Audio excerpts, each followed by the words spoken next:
How do you know what the best drills are, and how do you know if you're doing the right thing to improve every single day? There's so much information out there, and I know most of the time you just choose random drills online because they look cool. Or maybe you don't know what an effective training plan looks like for football. These are the common questions I get, and today I'll answer those for you. This is part 2 of the How to Train series, and just like in part 1, I'll show you the mental side of training as well as the physical so that you can improve every single day. If you haven't seen part 1 yet, I recommend you go watch that video before you watch this. I'll put that video right up here. All right, let's get into the first thing you need to do to figure out what the best exercises for you are. Number 1, assess your level. You need to accurately assess your technical level, and a good way to assess your technical level is by juggling. If you can't take care of the ball, then there's no way to level your game up. I can tell if you've put in the time to train just by your juggling skill. I haven't met a good player yet that couldn't juggle the ball well. I would say that if you can't get above 25 juggles in a row with your feet only, that you are still a beginner. 50 juggles in a row with feet only, you are intermediate, and 100 juggles or more with feet only, you are advanced. Number 2, technical training. Technical training is your foundation, and these technical drills should be trained every single day. Based on your level from the previous point, I will show you what the best drills that you can do are.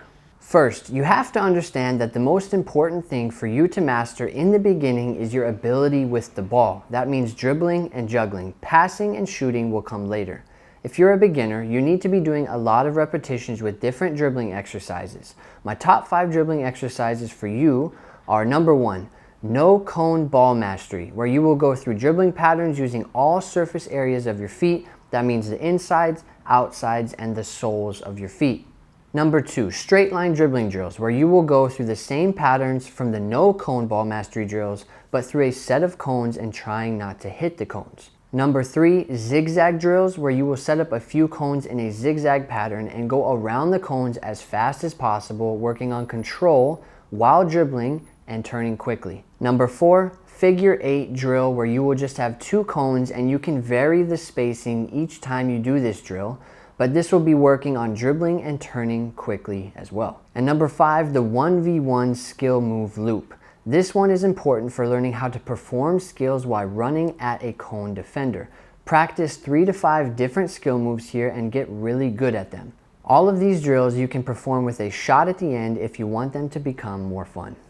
If you're an intermediate player, you still need to practice these fundamental dribbling drills as much as beginners, but you can move on to some tougher dribbling drills, which include: number 1, the Ronaldinho drill. This drill has a random cone layout, and you can dribble through the cones as fast as you can using whatever dribbling skills you want. Usually I go for 30 seconds for 3 sets, with 30 seconds rest in between each rep. Number 2, the zigzag levels, where you are working on different skills while changing direction through the zigzag set of cones. Here you can do many different variations such as step overs, pull and push, scissors, or even freestyle. Number 3, the modified T drill. One of my favorite ones, where you dribble through a straight line of cones and then perform the T drill, working on change of direction speed and turning with the ball as quickly as possible. Number 4, 1 cone and 2 cone ball mastery drills, where you will work on set patterns of drills in a tight space, getting thousands of touches in a small amount of time. And number 5, the 1v1 to a shot or a pass. This is a crucial skill in football, where you will need to be able to beat a defender on the dribble and then find a teammate or shoot on goal. Dribbling at speed, performing a skill, and then finding the target. Try to get faster and more efficient with your touches each time. But now you can move into advanced variations of the exercises, and the main goal for you is to become really fast and efficient with your technique. The top 5 dribbling exercises for advanced players are: number 1, straight line cone drills; number 2, zigzags; number 3, figure 8s; number 4, ball mastery drills; and number 5, 1v1s to a shot or a pass.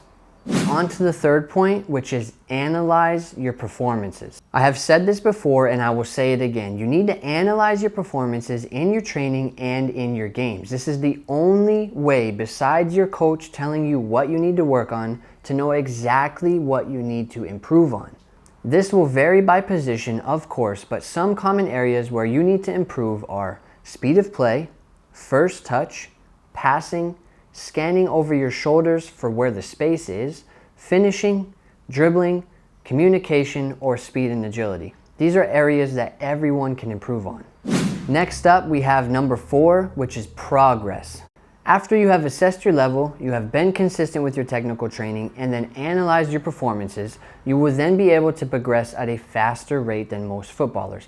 This is a process that needs to be done over and over again each time you reach a new level. You need to be consistent with training and analyzing in order to progress. It's not just you do it one time and you'll be good forever. Progress takes time and everyone will progress at different speeds. Just stay consistent and you will level up. Stay patient here. All right, last point is number 5. What are the wrong things to do? We covered how to know what the best exercises for you are based on your level. You have to know how to take care of the ball, and you have to know how to stay disciplined in your training. You don't want to just show up at the field and just take free kicks for 2 hours and then go home. You don't want to do wall passing where you're just casually kicking the ball with no intensity or intention. You don't want to just sit on your phone and upload a Snapchat story so everyone can see that you are training. If you were training, you wouldn't be on your phone. So every time you go to the field, have a plan, stay disciplined and focused with your training, bring a high level of intensity, and then analyze what you did afterwards. Then just repeat the process over and over. In part 1 of the How to Train series, I gave you a template of what a good session should look like. So go back to that video and see what it looks like.